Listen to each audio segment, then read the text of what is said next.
What is up, everybody? It's P-Side. Welcome to another video. So, Brian, you did so great at Locals today that I really wanted your Pendulum deck profile for the people. So please take me through your insights on the deck, like some of your matchups or notable things that you remember from the tournament, and just I want to hear everything, man. Just take me through it. Okay, so right away I'm going to dispel your first statement. I went X3 out of 5 rounds.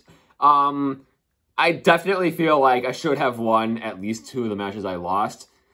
I'll take you through the list and then through the matchups. How's that sound? That sounds really good. Let's see it. People love the spicy pendulums. Okay, so first off, this is a pretty close to a carbon copy of Triff's list, but I'll just take you through it anyway. 3 Skullcrobat. He's your normal summon. He Stratos. What can you say? Baits hand traps, and you just pendulum summon to fuck him anyway. 3 Wisdom Eye, because yes, it does everything. 3 Double Iris. We do play the Pendulum Grass in this deck. We don't play the fucking Ritual Monster. We don't talk about him. 3 Oath Dragon. This keeps you in the game if your original board gets stopped. It gets you back to Harmonize. I think it's pretty good. Speaking of Harmonize, we also play 3 of her because she's the best monster in the deck and probably the best Pendulum monster in the game. Yep. And then the 2 Celestial Magician. Trizzless actually plays 1, but I like 2 because it's a good 8 scale. And if you can resolve its monster effect, it gets you so much advantage. Just that extra search and being able to occasionally turn off your opponent's monster effect so you get to safely play is pretty useful. Online, I've seen people like out the Baron to floor, and then that just summons it back immediately or something like that. Is that true? Yeah, so you see they have an instant like out to your Baron, you just let it happen, and it just fucking summons it back. That's so crazy. It's really funny. It didn't come up today because the only time Baron got outed, like, got Kaiju'd, so this didn't work. But it's funny if it goes off, which is basically the whole theory behind this deck. Anyway, quick question. When you Pendulum summon Skullcrobat Joker, do you get the effect, or is it only on normal? It's only on normal summon, and you almost never Pendulum summon things. Okay. If I draw 2, I'm only going to have normal summon the first one. Okay. All right, so that's it for, like, the Magicians that we actually want to see. 3 Chronograph Sorcerer. He's a good extender. You play the Time Gazer with him, of course. But what comes up even more, not so much more, but what's more useful, is when you Wisdom Eye with him in hand, because this means you can get him out and get out another monster. You can either go like Beyond before your Pendulum Summon, or if you draw a tuner, you can just go like Halka Fibrax and put up an Apollosa or something. Yeah, he's a broken extender if you can destroy something. He's really flexible too. I like the level, I like his stats and stuff. He's just a really good card. And Time Gazer, in this deck he's not even that bad to draw because he's an 8 scale and he's a Magician, so you can use him with the Wisdom Eye. He's not that bad. Did you use Chrono during battle phase at all this tournament? No. Oh, okay. I did, however, use it against my round 2 opponent to threaten Baron de Fleur on his banishment. He had to fire it right there and then. Oh, nice. But we'll talk about that once we get to the matches. 1 Purple Poison. This is our out to cheese, like Floodgates. This is the best card in the deck. It's so good. I think this is the worst card in the deck. If you negate it, it destroys again. Yeah, but that's why you throw your Savage Negate at it, not your fucking Baron Negate at it. White Wing Magician. Tuna. People think this is a brick. This card's actually really nice to draw. It's another tuner, which comes out with the Halka Fibrax. It means you can more easily threaten Baron without having to resolve Harmonizing's effect. Like, it's so non-committal, too. You can just throw it on the board, have access to Hulk or Baron, or even just throw it Beyond with it. Like, I don't think this is a brick anymore. I think this is just a generic good tuner. The 1 Astrograph, we did play him today. He didn't brick me. He helps a couple of my more powerful hands just extend a little further. I'm not sure if I'll keep playing him, but he didn't hurt, so I'll keep him in for right now. 2 Magician Souls. 3 in this deck in particular is a little off just because of the spell choices. I'll explain in a little bit. But he's a nice extender. You can pick him off. You can pick him up off Time Star to extend a little further. You can use his effect to pitch away your dead Pendulum Grass or extra spells and just fix up your hand a little if you want that. You can also use him to play Anima. I didn't play Anima today, but I'm thinking about it for later. And 2 Tuning Magician. They're Halka Fibrax targets, but in this deck specifically, you don't even mind drawing her that much because you will always be able to use her effect to summon herself out. And having the extra extender in this deck can take you a long way. Yeah, I noticed that this is very pure. Like, I didn't see, like, any, like, Dark Worm yet or any of, like, the mythical beasts. You've seen all the Pendulum monsters. Oh, wow, This is basically just pure Pendulum Magician. Yeah, so, yeah, this looks really pure. And then the win condition. We do play the site. Oh, yeah, baby. Finally, on the Floodgate train, baby. Scythe in this deck is actually just a little bit awkward. It's really easy to set up, but the main allure with like using Hellcat Fibrax to pop your Scythe is that you get to turn the Scythe and the Wonder Magician you used to pop it into Baron. But we put up Baron during our turn anyway, so it's a little awkward just having them sit there. I want to figure out a way to actually use them for something during my opponent's turn, but again, that's something we can work on as the deck progresses. That's it for the monsters. For the spells, we're on 3 Duelist Alliance. This gets you one of your 3 pen calls. It gets you double Iris. It gets you one of the Pendulum Grasp if you need it. Very flexible card. Really broken. Yeah. And then this, of course, is just your Melody of Awakening Dragons that protects your scales if it resolves, which is really good right now because with the amount of people on Branded Despia, you're going to run into someone who forgets that Pendulum Call protects your scales and just throws their Guardian Chimera at it. And if they do that, you win.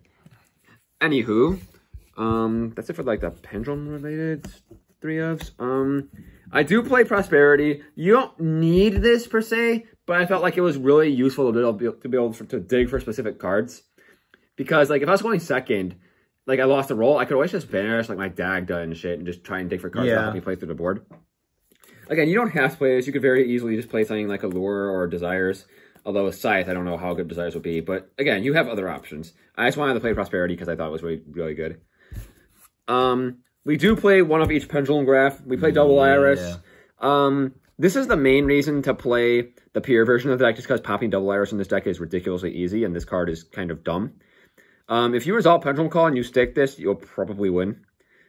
Unfortunately, Scythe carried me more than this did, but I'm still going to keep playing it because, like, we get to play Double Iris and get its effect and trigger Astrograph, which is too funny not to try.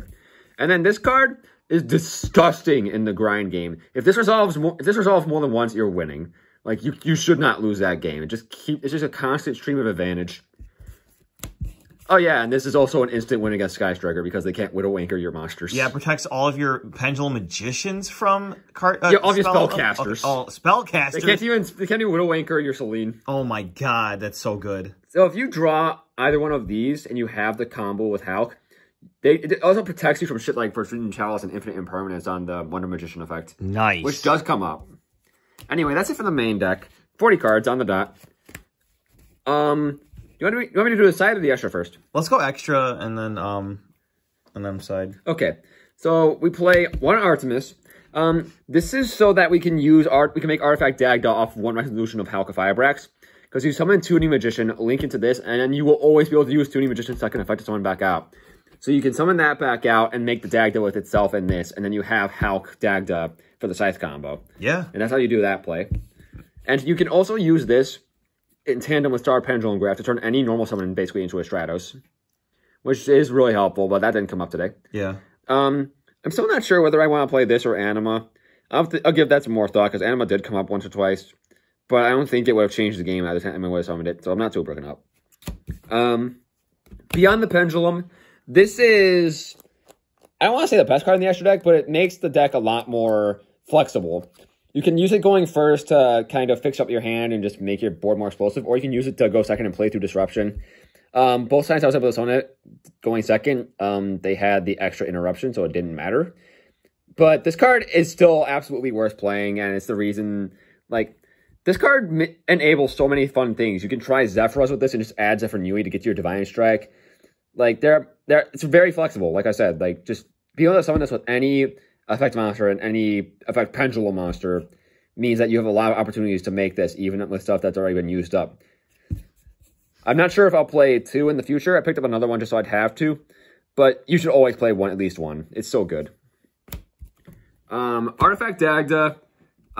Fuck this card. I don't know why Scythe isn't banned. But you resolve this with a Hulk on the board, you win. Not much more to say about it. If your opponent's dumb and they pop this, you get to summon the Scythe again. Although you get to do that with Baron anyway, so it's not like that matters. Being a generic link too does come up, though. It's pretty useful. Hellcat Fibrax. Now let's just say you resolve this. If you resolve Hellcat Fibrax, you win. Like, that's just the combo by itself. Good thing Konami put it at 1. Phew. Yeah, that was a very smart idea. Totally yeah, thank you, stupid. Konami. Thank you. But yeah, it's very easy to make this, especially now that Beyond's in the game. You can just get to a tuner with any 2 monsters. Yeah. It's so flexible. It's so good. So that's that. Dark the Dark Charmer. This is just the best Charmer, and it's so easy to make. Just You just throw a Dark Monster on the field and you have this. It being a Spellcaster is huge for Selene. And if it dies, you get to start Harmonizing, which is hilarious. But DPE is dead. What are you doing? Branded Despia is the best deck. That deck is nothing but Dark Monsters. True. And didn't you lose a game earlier to a DPE pass? True, you did see that. One Selene, I want to bump this to 2. 2 did come up, but... It's not once per turn. You can get away with 1. This is just, like... It's so good. You push for game with this. Because, like, you go into Dark, or you can use your Needle Fiber for 1 second, just get to this, and then make access code with the Spellcaster in your graveyard. And then, because of all the attributes of your Link monsters, like Dark is a Dark, Hulk is a Water, Dagda is a Light, and we do play Wind. We do play Wind in Appaloosa. Like, you're getting 3 or 4 pops off that access code easy. Yeah. I miss Dagda in my Drytron deck as an access code pop. I don't have any Light Link monsters now. Appaloosa. If for some reason you don't want to scythe your opponent, you can always just use the Hulk Fibrax to make this. Or you can just go Hulk Fibrax first and use this to protect your Pendulum Summon, which is what I was trying to do with my prior deck. And I was like, you know what, today let's just play a pure Pendulum Magician and see where that takes us. And despite the poor record, I feel like if I played just a little better, I probably would have been in a much better spot. I don't know, I'll talk about that in my matches.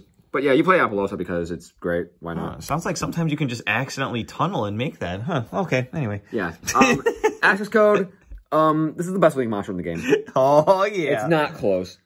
You just, if Hulk Fibrax resolves, you make this an OTK. It gets huge. And the fact that you can't respond to either of the effects is just disgusting. I threw this into a Despia board and they just couldn't do anything about it. Fucking, I backed this up with the Baguska and they literally just scooped as soon as they realized what they were up against. Just having to make a huge body is also really good against things like Dragoon that are just big idiots. And it's a Dark Monster too, so that's hilarious. Never forget, this can banish itself from the field for cost. If you're under Skill Drain, this is a bad out, but it is an out. So remember. Yes, sir. That's it for the Link monsters. 1 TG Wonder Magician. This is how we pop the Scythe with Hulk Fibrax. Level 5 does come up as it makes 5/5, which is just a Baron. And even if it doesn't sink, your opponent might be dumb and attack over this, and you get a draw off that. That did actually happen today, and I was laughing. Does Needle Summon in defense mandatory, or? Yes. Oh, okay. All right, well. And it'd be kind of stupid if it didn't. Yeah, I guess so, yeah. And just, I like how that's a balancing factor for a lot of just someone from deck or extra deck. It's gotta be in defense position. Yeah, it's gotta be in defense position. Anyway, this just summons fucking Scythe from your Film Trap zone and goes into Baron. Hell yeah. It's a Spellcaster too, so you can use it to make Selene. And you can even summon it back with Selene. Heck, there are times where I've summoned it back with Selene and then just synced it off with the Scythe that was already on the field. That's actually really cool. I didn't remember it was a Spellcaster. Yeah, it's a lot of fun things you can do with this card. Boral Savage, just the best level 8 synchro in the game. If your opponent gets through your turn 1 setup and you can Pendulum Summon make Savage, you're probably going to win that game. That level 8 is just really easy to make in this deck, although there are a lot of things that are really easy to make in this deck. Baron de Fleur, best card in the extra deck, no doubt. If you're playing Pendulum Magician and you have $100 in your budget after you have like the deck core, just buy this card. You summon Harmonizing, you just get this, and it's so much value. I cannot recommend enough this card for anyone who can make it. It's so good and it's so easy to make. The pop and the gate just trades itself out for something from your graveyard. You can Scythe your opponent again with this if they somehow survive the first round. And then you can just make this again. It's disgusting. I don't know who printed this card. Tornado Dragon. This is kind of our bootleg way to resolve Scythe. It's also good against back row shit like Eldritch and theoretically Flunder. I didn't make it today, but I think it's worth playing. Baguska was hilarious today because 3 of my opponents were on Branded Despia, and if you summon this into their board, they're stuck. The Mirror Jade is off. The Guardian Chimera doesn't actually pop anything, and it can't push into your board because the deck doesn't play Link monsters. So you summon this, and they're just stuck. I summoned this into a board, access coded them, and they scooped. They fucking scooped, even though they had like Mirror Jade and 4 cards in hand. They couldn't beat the Baguska. And I was just gonna sit on it until I got the advantage I needed to beat them. And once they realized that, they just picked up their cards. If you're playing this deck, I think you need this just to play against Despia. Heck, if you're up against Despia, you just throw us in defense position, get Pendulum Graph, and you're probably fine. I can't wait for the lost art with the drunk. And what you gotta remember is that if this is an attack position, it can't be targeted or destroyed by card effects. Yes. This is a really funny way to cheese a Zeus onto the field. Absolutely. One time Star Magician. It's really easy to make. It fetches Astrograph for Magician Souls. It lets you get the full benefit of Time Pendulum Graph. It's not the best rank 4 you could play, but I think if you play in the deck, it's worth considering. I liked it today. It was pretty good. And we mentioned him already, but Zeus. Oh, yes. You attack this is so good. You attack with an Xyz monster, you make this, you wipe your opponent's board. There's not much that hasn't been said already about this guy. Yeah. So I'm not gonna tunnel too long on him. That's it for the extra deck. Let's go into the side deck. 3 Dark Ruler, no more. We can't play Droplet because Pendulum needs every card in the hand, and you can't send Pendulum monsters from the field for Droplet because it sends for cost, and they go to the extra deck. Yeah. So this is the best thing we've got to just eat boards. I'm thinking about playing Supreme King Dragon Clearwing with this card because that just kind of acts as a easy Regeki, which I am also siding 3 copies of. This didn't come up today because, again, more than half my opponents were on Branded Despia, and Regeki doesn't do anything to them. But it's a cute tech. You can try it out if you want. You don't need to play Regeki. You can always just tech for your locals. And then the one Duster. I hate back row decks. I played against nothing but fucking Despia today, and it didn't come up, but it's a good card. You should always at least side it. So that's it for the spells. All secrets so far. 3 Danko Seka. More secrets. This also didn't come out today because I was like, you know what? If I'm playing as Despia, I want to draw Evenly Matched, not Danko. We got lucky. I didn't see any back row decks today, like Eldritch or anything like that. Didn't you literally play 2 rounds against Flunder? Oh, yeah, that is a back row deck. Never mind. But, I mean, they have floodgates, too, like in the form of monsters. Because you summon it and they trigger the map. Yeah, they're like, oh, nice. Our turn. It's a frustrating deck to play against in general. It really is. But Danko's really good against things like Eldritch because, for the most part, they usually don't fire their Sanguine right away. So if you cash them getting lazy, you just slap this on the board and you win. Yeah, and then you put them on have the Golden Lord in hand already. And what Danko's biggest problem in the past was that it was hard to get off the field without severely like negging for it. But nowadays, like you can make Beyond with it at the very worst. You can use it as like a level 4 monster to just make fucking make a Dweller or Baguska. It's easy to get off the board. You can't Pendulum summon this, which is a little stiff. Yeah. But I think it's worth playing if you're playing Pendulum. Just, again, tech for your locals. If you're playing against a lot of Branded Despia and they're using their Mirror Jades right away, maybe catch them sleeping with this. But if they're smart, maybe try something else. Speaking of trying something else, we're playing 3 Evenly Matched. This is, like, the most sided card in the deck today. Everyone was on this today. It was a big meta call, because no boards deal with it. Yeah, this is how you beat Branded Despia, because you evenly match them, and they have to fucking fire the Branded red. Otherwise, they just lose the benefit of Guardian Chimera.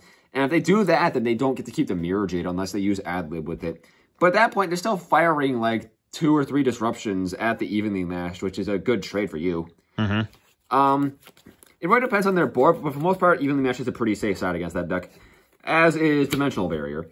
Nice. The only time I drew it today, I drew full combo, so I had Scythe and T-Barrier ready to roll. But this is pretty good. If you go first and you draw this against Despia, you theoretically just win on the spot. I hit this off Prosperity against my last Despia opponent, but I needed to be able to play the game, so I took Wisdom Eye instead, and I still fucked him because he couldn't beat Scythe. But yeah, if you draw this against Despia, you're probably going to win that game.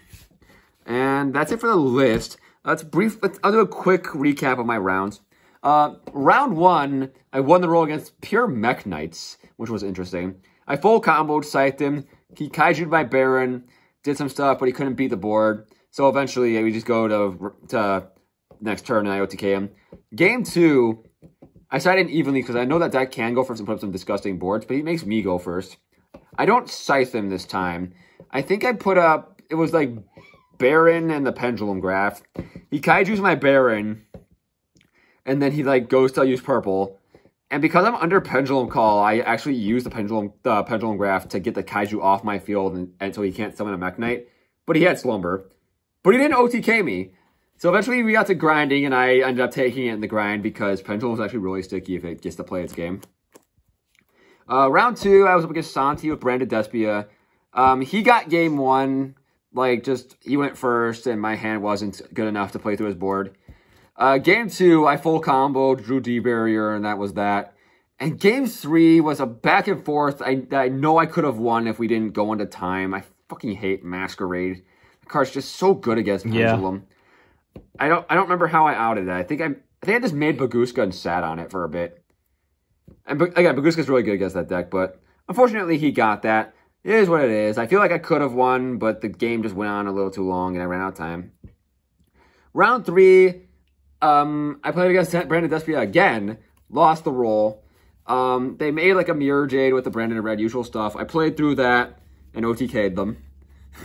Because like one Mirror Jade is not gonna be enough. Besides, I don't think they quite knew what they were doing. Like I summoned Skullcrabat, they let that through. I go Chronograph to summon Time Gauge and they blow that with Chimera. And then I'm just dealing with the fucking Mirror Jade, so I OTK them because that's not enough. Game 2, they brick and I obliterate them because my hand's actually playable. Round 4, Sword Soul. Both games I drew the Scythe. Both games they drew double hand trap and their full combo. So that wasn't much to say there. I just died. And then round 5 was David on Brandon Despia. I choked so hard game 1. I could have Scythed him, and because I'm so used to summoning Selene with the Tuning Magician and the Halka-Fibrax in my other deck, I immediately went to Selene without thinking and then realized I couldn't do the Scythe play. So I made Apollosa and Baron, and that wasn't enough. Game 2, I full comboed, and he couldn't play. Game 3, we grinded for a little while, and I got close to getting it, but I just couldn't put him down, and he got me on the crack back in time. So that's how it was. I think the deck performed fine, aside from like my rounds against Sword Soul. I just need to work on my technical play here. I wouldn't change anything much aside from like maybe some extra deck stuff. But overall, I think that deck performed fine. And I have no complaints really. Like just variance was the only thing that got me there. And I just need to work on playing it better. So yeah, that's it for the profile. Thanks for watching. Subscribe to PSI Joe, and I'll see you in the next one.